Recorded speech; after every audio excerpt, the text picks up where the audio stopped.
नहीं है।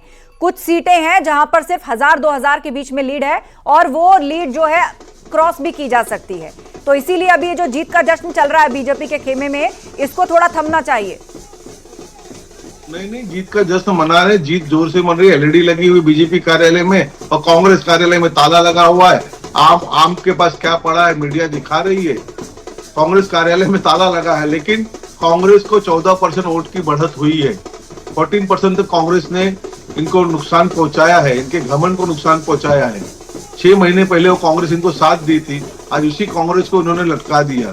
तो ये कांग्रेस के साथ भी धोखा है और दिल्ली की जनता के साथ भी धोखा है। धोखेबाज लोग हैं लोग। इन्होंने क्या कहा था, शीश महल क्या है? जनता के पैसे का नहीं है। एक शीला दीक्षित के लिए ऑफिस में कमबोर्ड के लिए इन्होंने सवाल उठाए थे और देश के हर नेता को भ्रष्ट कहा था इन्होंने। उसका क्या किया इन्होंने शराब घर घर बेचने का काम किया। और हमने तो एक भी सुना है कि 9वीं के बाद आगे बच्चों को पढ़ने नहीं देते कि अपना रिकॉर्ड खराब हो। ये किस तरह की राजनीति? नहीं, ये बात कहां से आई विनीत दुबे जी कि 9th के आगे रिजल्ट खराब ना हो, सारे बच्चे सिर्फ वही प्रमोट होके जाएंगे जो अच्छे स्कोर लाएंगे, अच्छे टॉपर्स लाएंगे? क्या इस तरह डेटा मैनेज किया जा रहा है? विनीत जी से पूछिए कि शिक्षक कितने बढ़ाए आपने? क्लास तो बढ़ाई, शिक्षक कितने बढ़ाए? वर्ल्ड क्लास की बात करते, स्कूल की बात करते हो तो देश को बताएं शिक्षक कितना बढ़ाया आपने। रिपोर्ट हो या अन्य रिपोर्टों को आप देख सकते हैं। सुनने में तो बहुत कुछ है, सुनने में अब आपने कह दिया घर घर शराब बेची। मैं भी पिछले 20 साल से दिल्ली में रहता हूं, हमने तो कभी नहीं देखा कि घर घर शराब बेची जा रही है सरकार के द्वारा। और दिल्ली की सरकार इस तरह के दिल्ली के कुछ और पॉइंट्स तो मैं लेकर अनुमान है। लेकिन एक तस्वीर फिलहाल चल रही है स्क्रीन पर। चंद्रभानु पासवान है बीजेपी के उम्मीदवार और मिल्कीपुर से वो पूजा अर्चना करने पहुंचे अपने परिवार के साथ। मंदिर गए, उन्होंने मत्था टेका है और फिलहाल वो आरती कर रहे हैं और 17,000 से ज्यादा की लीड से वो आगे चल रहे हैं। मिल्कीपुर में अजीत प्रसाद पीछे हो गए हैं। हमारे साथ प्रदीप भाटी जी हैं। प्रदीप जी, आप भी लगातार यही कह रहे हैं कि भाई डाटा बदल भी सकता है, लेकिन 17,000 की लीड अभी बहुत मुश्किल दिखता है कि कोई इसमें बहुत बड़ा परिवर्तन आ जाए, वो भी उपचुनाव के लिहाज से। देखिए, परिवर्तन तो जब तक आखिरी राउंड ऑफ काउंटिंग नहीं होती है, वो भी जब भी आ सकता है। आखिरी 2, 3, 4, 5 राउंड में भी कई बार बहुत डिफरेंस आ जाता है। डिपेंड करता है कहाँ की किस जगह की किस बूथ की काउंटिंग हो रही है। लेकिन उससे पहले हमारे आदरणीय भाई पाल साहब कह रहे थे कि झूठ कितने दिन चलता है। बिल्कुल बहुत सही बात कही कि झूठ कितने दिन चलता है। अब आप समझ ही जाएंगे, उम्र दराज मांग के लाए थे 4 दिन, 2 झूठ बोलने में निकल गए और 2 कपड़े बदलने में। आप समझ गए होंगे मैं किसके लिए कह रहा हूँ।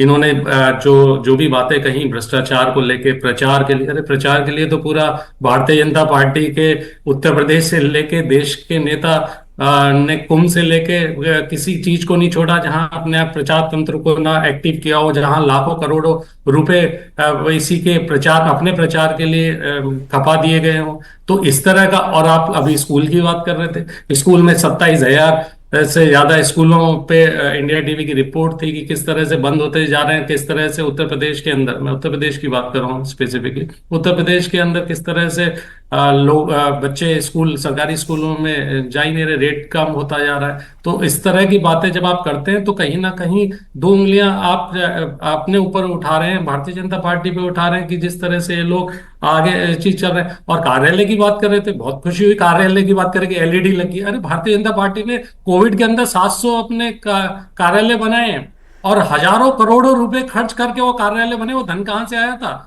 काला धन आने वाला था 100 दिन में, वो काला धन सारा क्या वहां लग गया? आप कार्यालय, आपके कार्यालय में तो एलईडी क्या एआई से और ड्रोन सब चल रहे होंगे।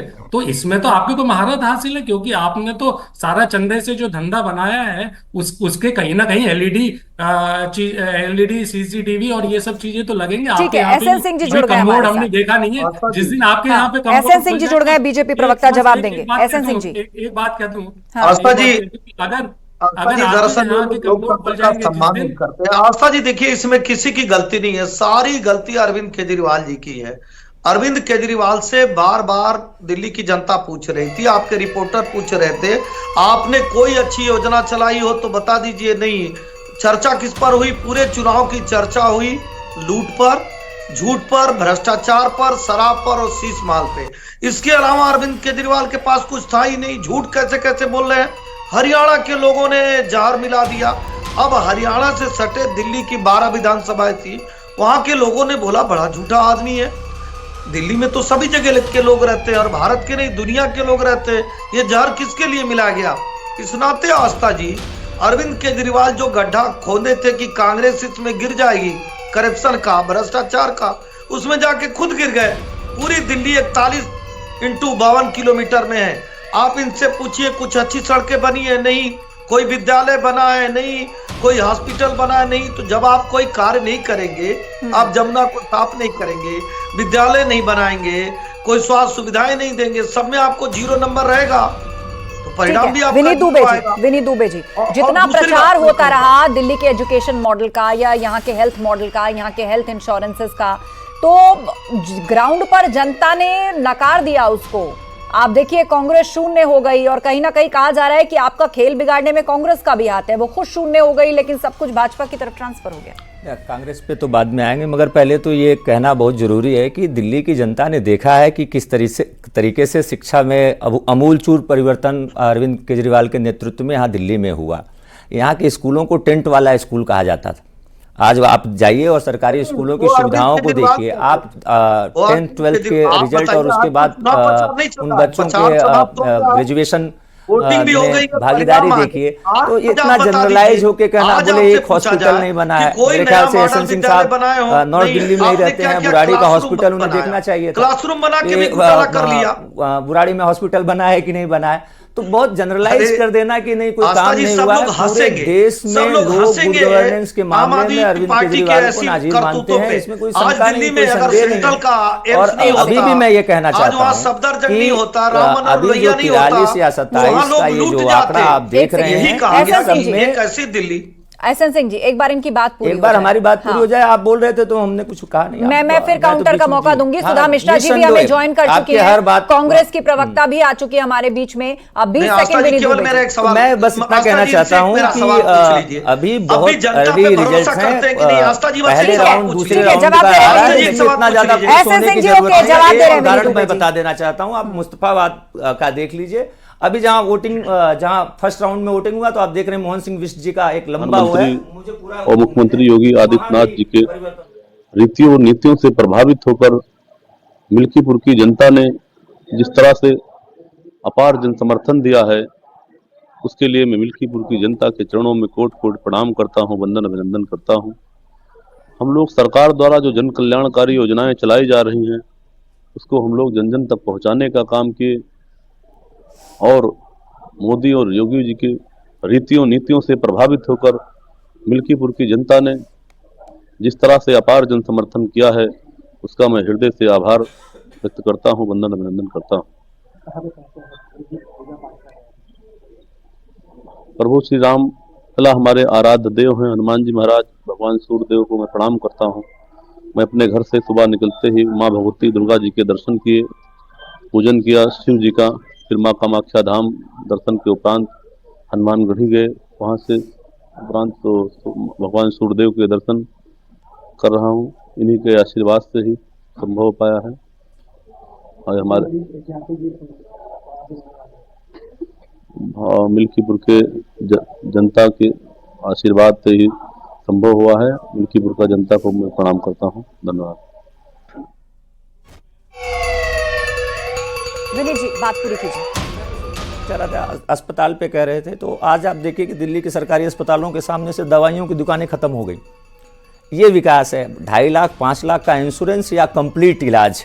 तो मैं निश्चिंत हूँ और मुझे पूरा विश्वास है कि दिल्ली की जनता जागरूक है और वो जानती है कि कौन उनके साथ है और कौन पूंजीपतियों के साथ है।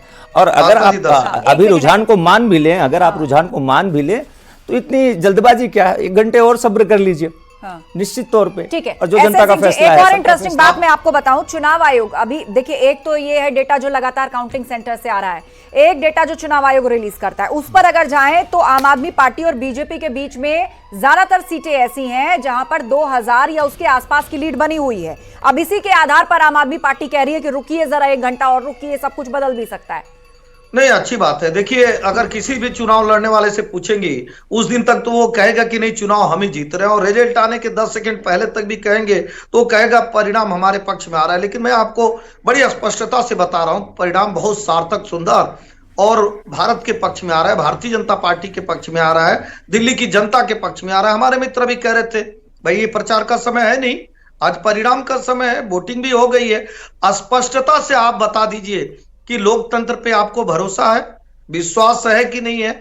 जनता ने आपसे बहुत सारे सवाल पूछे।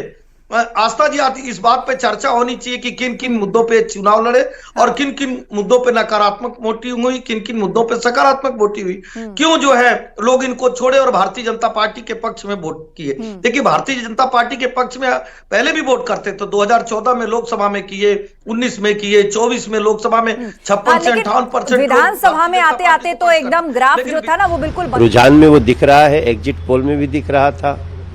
और मुझे लगता है कि आज रिजल्ट वैसा ही होगा कि आम आदमी पार्टी ने जिस प्रकार से अकर्मण्यता दिखाई, जैसे उन्होंने जनता को तकलीफ दिया, स्वयं भ्रष्टाचार किया, शीश महल की प्रवृत्ति रही, तो आज जनता उसका रिजल्ट दे रही है। और मुझे पूरा विश्वास लगता है कि अंत तक ऐसे ही रिजल्ट आएगा। एक और जो चीज देखने को मिल रही है कि अभी तक कांग्रेस का कहीं अकाउंट खुलता हुआ नहीं दिख रहा है इस बार।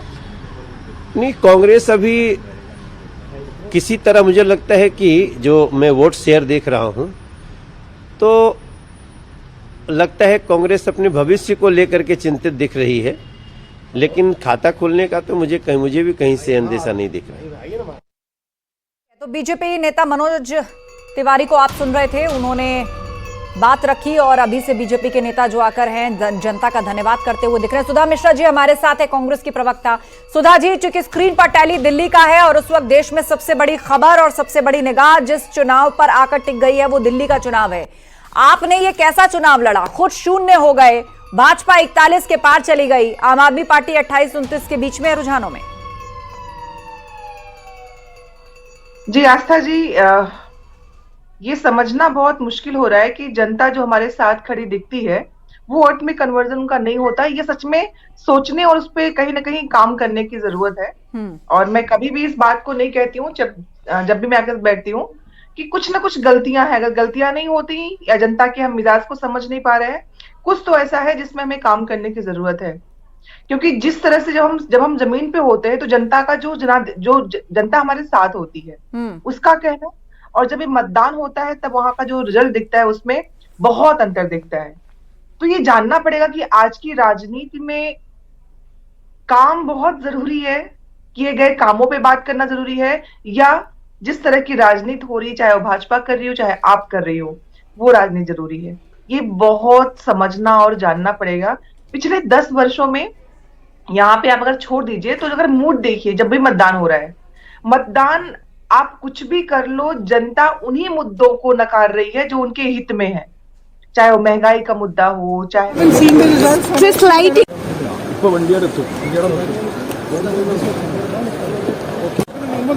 एक्शन मीडिया लेने की कोशिश कर रही है। हालांकि कुछ कहा नहीं प्रियंका गांधी ने, वो चली गई हैं, लेकिन दिल्ली का टैली हम आपको दिखा रहे हैं। रुझानों में कांग्रेस अभी तक 1 सीट पर आगे चल रही थी, लेकिन वो अब शून्य हो गया है। बीजेपी 41 सीटों पर बढ़त बनाए हुए है और आम आदमी पार्टी 29 सीटों पर। लेकिन इंटरेस्टिंग बात यह है कि ज्यादातर सीटें ऐसी हैं भाजपा और आम आदमी पार्टी के बीच में जो 2000 या उससे कुछ ज्यादा अंतर के साथ दिखाई दे रही है। सुधा मिश्रा जी हमारे बीच में, कांग्रेस की प्रवक्ता। सुधा मिश्रा जी, अब मोटा मोटी तौर पर तो लोग ये कह रहे हैं कि कांग्रेस ने आम आदमी पार्टी का खेल बिगाड़ दिया है दिल्ली के अंदर, और यह भी एक कारण है कि सारा जो वोट है वो भाजपा को ट्रांसफर हो गया है। नहीं, देखिए आस्था जी, ये तो सब कहने की बातें है ना। अगर हम कहें कि हमारा सारा वोट कौन ले गया, तो इसके पहले तो कांग्रेस ही कांग्रेस थी। तो ये कहना, आखिर आप लोग काउंटिंग कैसे करते हैं कि किसका किसने वोट लिया? इसी बात को मैंने पहले ही कहा कि जनता का क्या मिजाज है और जनता किस आधार पे वोट करती है, ये समझना जो मुश्किल है, इसको समझना पड़ेगा। क्योंकि जिस तरह से रेवड़ियों की बात करके रेवड़ियों पे चीजें हो जाती हैं, तो ऐसा लगता है कि जनता को रोजगार से, महंगाई से, इन चीजों से मतलब ना होके सीधा मतलब है कि उनकी हित की बात जो, या उनको जो तुरंत का जो फायदा है वो मिल जाए। तो उस पे चुनाव चल रहा है और इस पे काम करना पड़ेगा, जो मुझे लगता है। क्योंकि जमीन पे जब हम दिल्ली में चुनाव प्रचार में थे तो वोट नहीं मिलेगा ये कहीं दिख नहीं रहा था।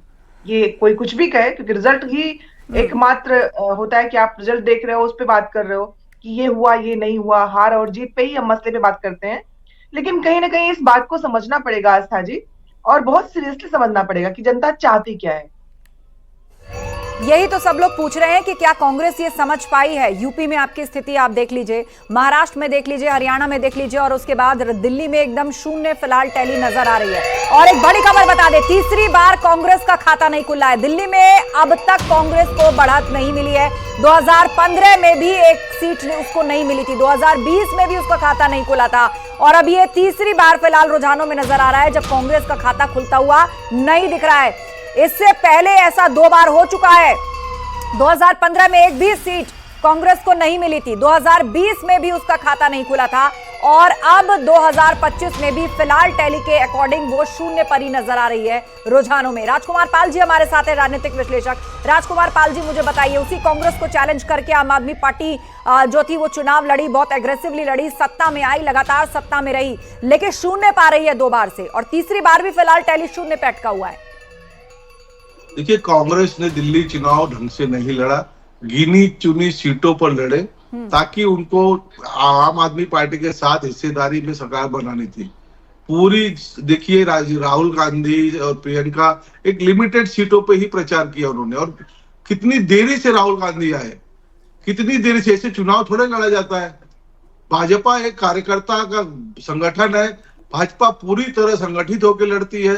भाजपा की सफलता का कारण है कार्यकर्ता, बूथ प्रमुख, और यही कारण है कि उनकी मेहनत सफल होती है। और ये लोग झूठ ही परोसते रहते हैं। मैं एक बात और कहूंगा, चुनाव तो बीत जाएगा, लेकिन देखिएगा, ट्रांसपोर्ट मिनिस्टर जो थे आम आदमी के, उन्होंने भंगार में 800 रुपए में ट्रक बेची है, 1000 रुपए में कार बेची है। टोटल कॉस्ट आरटीआई में निकाली गई है। अगर वो किसी कंपनी को भी भाड़े, जो लोहे की कंपनी को दे देते, तो भी 30-35 रुपए केजी कंपनी देती, लेकिन इन्होंने इतना भ्रष्टाचार किया, इतना भ्रष्टाचार किया। बहुत सारे मुद्दे रहे। मुझे लगता है कि जब आकलन होगा तो विस्तार से बिंदुवार बात भी होगी, लेकिन उसके साथ ही एक और मध्य वर्ग के मन में विकसित भारत के उस संकल्प को आत्मसात करके आगे बढ़ने का लक्ष्य दिखाई पड़ रहा है, जो मोदी जी ने विकसित भारत का लक्ष्य रखा है। तो मैं इसे एक सकारात्मक परिणाम मानता हूं, और यह भी मैं मानता हूं कि जब अंतिम परिणाम आएंगे तब हम बेहतर विश्लेषण कर सकेंगे। परंतु ये कहीं ना कहीं जो नई प्रयोगधर्मी राजनीति थी वो कितनी संकट कारक हो गई है, वह भी दिखाता है। दिल्ली की जनता उससे ऊब गई थी। जो माननीय प्रधानमंत्री जी ने आपदा शब्द कहा था, तो हमारे यहाँ एक कहावत होती है कि रहीमन विपदा हूं भली, जो थोड़े दिन होए, हित अनहित या जगत में जानि परत सब कोय। ये बहुत लंबी विपदा थी जो करीब करीब 10 साल तक चली, परंतु इसने हित और अनहित, यानी दिल्ली के हित में क्या है और अहित में क्या है, इसका आभास करवा दिया है। और उनके चेहरे पे, आम आदमी पार्टी के चेहरे पे पड़ा हुआ नकाब उतरता हुआ दिख रहा है। उन्होंने आम आदमी पार्टी पर हमला बोला और साथ ही बताया कि 10 साल तक दिल्ली की जनता को छला है, और आखिरकार जनता ने आज अपना फैसला सुनाया है, और उसको सकारात्मक फैसले के रूप में देखा जाना चाहिए। सुधा मिश्रा जी हमारे साथ है, कांग्रेस की प्रवक्ता। सुधा मिश्रा जी, ना 2015 में खाता खुला, ना 2020 में खाता खुला, 2025 में बैठे हैं, रुझानों में टैली अब भी 0 है, और आप कह रही हैं कि जनता जो है अपने मुद्दों के साथ नहीं जुड़ रही है, कि 10 साल के मंथन के बाद भी आपने ये कैसा चुनाव लड़ा कि आप जनता की नब्ज नहीं पकड़ पाए? आस्था जी, मैंने कहा ना कि जनता की नस नहीं पकड़ पाए। सरकार में जो होगा, जो केंद्र में होगा या राज्य में होगा, जाहिर सी बात है जो वो रेवड़ियां बांट पाएगा जनता उसको देख रही है। हम सरकार में नहीं है ना, हम उस पे है ही नहीं कि जनता को हम लुभा सके। और राजनीति में मुझे कहते हुए जरा भी संकोच नहीं है कि अगर लोगों को लगता है कि 2500 या फिर 3000 या फिर नौकरी जो परमानेंटली आपको मिलती है, जो महंगाई आपको रोज मारती है, उससे अलग हटके अगर आप इस राजनीति पे करेंगे तो सोचना पड़ेगा हमें भी। क्योंकि अभी तक कांग्रेस ने देश हित में जितने भी आप पॉलिसीज की बात करेंगे, जो कुछ करेंगे वो देश हित में था, जिसका बहुत लॉन्ग इफेक्ट पड़ता है। लेकिन अगर आज अभी तुरंत के भले में चीजें इस तरह चल रही हैं, रेवड़ी कल्चर आगे बढ़ रहा है, ये दो ये लो, मतदान उसके आधार पे हो रहा है, तो हमें भी सोचना पड़ेगा। और जाहिर सी बात है, सरकार में हम थे नहीं, न तो हम केंद्र सरकार में है, ना हम राज्य सरकार में है कि हम जनता को लुभाने के लिए उनकी तरह कामों को कर पाए। और हमेशा मैं ये इस बात को बोलती हूँ कि चूंकि शिक्षिका हूं, मैं जानती हूँ आस्था जी, आप भले ना बोल पाए, लेकिन जो मूल मुद्दे हैं जनता को उनसे अलग करके चीजों को अलग एस्पेक्ट में दिखाया जा रहा है। जनता नहीं समझ पा रही है इसका क्या इम्पैक्ट होगा, क्या असर पड़ेगा, ये बात की बात है। लेकिन चूंकि चुनाव में हार और जीत दो मुद्दों में बात होती है। हम हार रहे हैं ये दिख रहा है, और जो जीत रहा है वो क्यों जीत रहा है इस पे कोई विश्लेषण नहीं होगा, क्योंकि वो जीत रहा है तो सब चंगा सी। दिक्कत इसी बात की है, लेकिन हमें भी जनता के मन को समझना पड़ेगा कि आखिर अगर हम चीजों को बेहतर करने का प्रयास कर रहे हैं, लेकिन अगर नहीं जीत पा रहे हैं, बिल्कुल, और ये देखना पड़ेगा कि आखिर कमी किस ओर है। ग्राउंड वर्क में कमी है, मुद्दों को क्या उठाया जाए उसकी कमी है, किस तरह जनता के बीच में ले जाया जाए। क्योंकि आप देखिए, आम आदमी पार्टी भी 15 साल कांग्रेस की सरकार थी दिल्ली में, और अरविंद केजरीवाल ने विपक्ष बन के चुनाव लड़ा था। नई दिल्ली सीट से चुनाव लड़ा था, जहां से शीला दीक्षित जीत करके आती थी, लगातार जीतती थी और चैलेंज देकर लड़ा था, और वो जीते भी, बड़े मार्जिन से जीते। ये अपने आप में एक रिकॉर्ड भी बना, ये इतिहास भी है। 10 साल सरकार चलाई, अब एक बार फिर सत्ता से बाहर हो गए। विनीत दुबे जी हमारे साथ है, नेता आम आदमी पार्टी। विनीत दुबे जी, समाजवादी पार्टी का जो अहंकार लोकसभा का था वो बुरी तरीके से टूट रहा है, और वो एक चांस रहा होगा जिसमें अफवाहों के कारण तमाम क्षेत्र प्रभावित हुए थे। अब मिल्कीपुर ने जो वास्तविक कार्य है राम राज्य स्थापित करने का बीजेपी का, उसको स्वीकार किया है। और मैं समझता हूँ कि समाजवादी पार्टी को बजाय वो कफन लाना और ये लाना, इसके हार को प्यार से लोकतांत्रिक परंपराओं के अनुसार स्वीकार करनी चाहिए और अपनी गलतियों का पुनर्अवलोकन करना चाहिए। और आप देखें, दिल्ली में अहंकार टूटा नहीं टूटा। दिल्ली में जैसे हमारे वहाँ उत्तर प्रदेश में तो लोग तख्ती लगाते थे जब कहीं से अपराध करने के बाद वापस आते थे कि अब योगी बाबा माफ़ करो। उनका दिल्ली में मैंने 3 नेताओं को देखा कि वो तख्ती लगाए थे और उसमें कहा था, दिल्ली की जनता मुझे माफ़ करो, मैं आपका गंदा कीचड़ वाला पानी आपको साफ़ नहीं दे पाया, आपका यमुना जी साफ़ नहीं कर पाया, आपकी सड़क नहीं बना पाया, आपका कूड़ा नहीं हटा पाया, अब की मुझे फिर माफ़ कर दो। तो इस प्रकार की चालबाजियाँ अब जनता पसंद नहीं करती है। उन्होंने कहा था कि मैं 5 साल पहले कहा था कि मैं डुबकी लगाऊंगा, इतनी साफ़ कर दूंगा। अब मुझको लगता है कि उनको तो अवसर नहीं मिला, लेकिन अब बीजेपी की सरकार बन के यमुना जी साफ होंगी, अच्छी सड़क बनेगी, कूड़ा का ढेर हटेगा, और जो वहाँ पर जो अवस्थापना संबंधी सुविधाएं हैं कि साफ जल मिले, वो सब कुछ मिलेगा। और यमुना जी जब साफ होंगी तो आदरणीय केजरीवाल जी के पास अवसर होगा कि अपने समय में तो डुबकी नहीं लगा पाए, लेकिन बीजेपी के समय में। विनीत दुबे जी हमारे साथ है, नेता आम आदमी पार्टी। विनीत जी, सवाल तो मेरा कांग्रेस से होना था, लेकिन सुधा जी फिलहाल हमारे साथ नहीं है, लेकिन मैं आपसे पूछ देती हूं। जैसा मैं बार बार कह रही हूं कि आपके और भाजपा के बीच में जो डिफरेंस है वो 2000 या 2000 से कुछ ज्यादा मतों का है बहुत सी सीटों पर। और इंटरेस्टिंग बात यह है कि उन सीटों पर कांग्रेस को आपसे ज्यादा वोट मिले हैं, तो कांग्रेस ने तो एक तरह से आपका वोट काट दिया। कांग्रेस तो वोट कटवा साबित हुई। बेहतर नहीं होता आप साथ मिलकर चुनाव लड़ते तो तस्वीर कुछ और होती। अब ये सच है कि हम कांग्रेस के साथ मिलकर चुनाव नहीं लड़े, तो उसके जो परिणाम होंगे उनको आत्मसात करना ही है। पार्टी का अपना एक नज़रिया था, और हम दिल्ली के अंदर में हमारे मुख्यमंत्री के नेतृत्व में, हमारे नेता के नेतृत्व में अच्छा काम किए थे। उन काम के आधार पे हम जनता के बीच गए हैं, और मुझे अभी भी विश्वास है। अभी भारतीय जनता पार्टी के प्रवक्ता या पाल जी ने कहा कि वो ट्रांसपोर्ट मिनिस्टर कूड़े के भाव कबाड़ियों में बेच दिया, उसी ट्रांसपोर्ट मिनिस्टर को भाजपा टिकट दे रखी। तो नीयत किसकी कैसी है ये भी जनता देख रही है। वही कैलाश गहलोत साहब भाजपा से चुनाव लड़ रहे हैं, जो भी भारतीय जनता पार्टी में जाता है वो गंगा की तरह पवित्र हो जाता है। दूसरी बात, अभी भारतीय जनता पार्टी के प्रवक्ता कह रहे थे कि जमुना जी नहीं साफ कर पाए, गंगा जी साफ हो गई है देश में, गंगा जी को क्लीन कर दिया गया है, गंगा निर्मल गंगा स्वच्छ गंगा हो गई है। हमारे मुख्यमंत्री हमारे नेता ने स्पष्ट रूप से माना था कि शुरुआत में कोविड की वजह से और बाद में जिस तरीके के एलिगेशन लगा के हमारे नेताओं और हमारे डिप्टी सीएम सबको जेल में डाला गया, उसकी वजह से काम प्रभावित हुआ। और ये बात स्पष्टता के साथ पब्लिक फोरम में हमारे नेता ने मानी थी।